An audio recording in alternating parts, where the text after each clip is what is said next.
You follow your friends. They post, and you never see it. Not because they stopped posting, not because you unfollowed them, but because Instagram decided you shouldn't, on purpose. Instagram didn't accidentally break your feed, they rebuilt it. This is how Instagram killed the chronological feed, and why your friends quietly disappeared. The old feed was simple: newest post at the top, older posts underneath. If someone shared something, you saw it. No guessing, no tricks. It was clean, honest, and predictable. If you opened the app at 9 in the morning, saw everything, and came back at noon, you'd just see the posts from the last 3 hours. You could catch up and close the app. It felt fair. It put you in control of what you consumed. You were the customer, not the product. The experience was designed for your convenience. That simple structure built a foundation of trust. Instagram wasn't entertainment first. It was connection.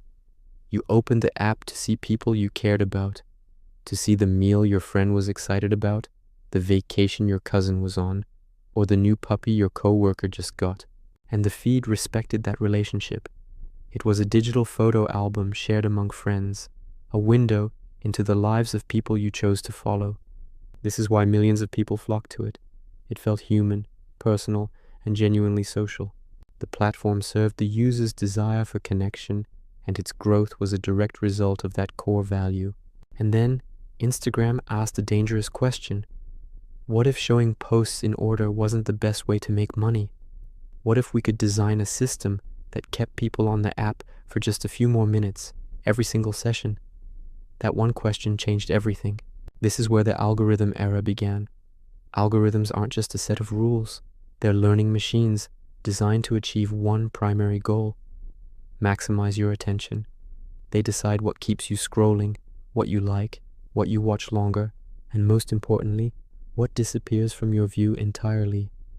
Chronological order doesn't optimize attention. It's too efficient. You catch up, you feel satisfied, and you leave.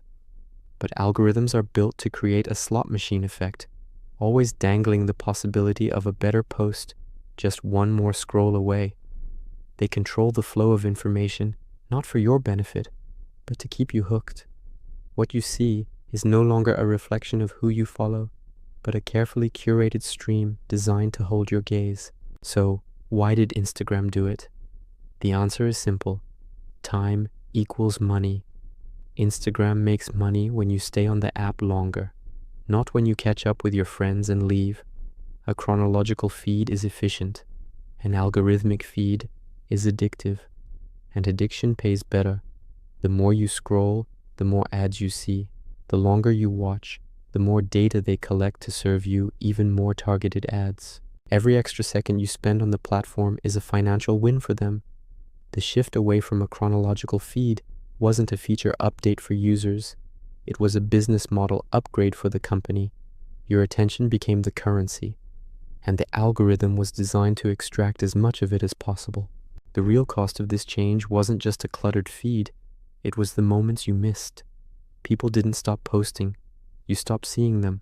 Birthdays, engagement announcements, quiet family moments, small life updates from the people you actually care about. All buried under a mountain of recommended content you never asked for.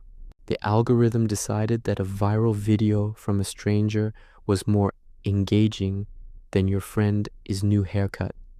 The platform that was built on personal connection began actively hiding those connections. You'd open the app looking for friends and family, and instead you were served content engineered to go viral. The social network stopped being social. This created a major trade-off. For Instagram, the business metrics looked incredible. Engagement graphs soared, daily active user time went up, and ad revenue climbed. On their dashboards, everything was a success. But on the user side, the experience quietly degraded.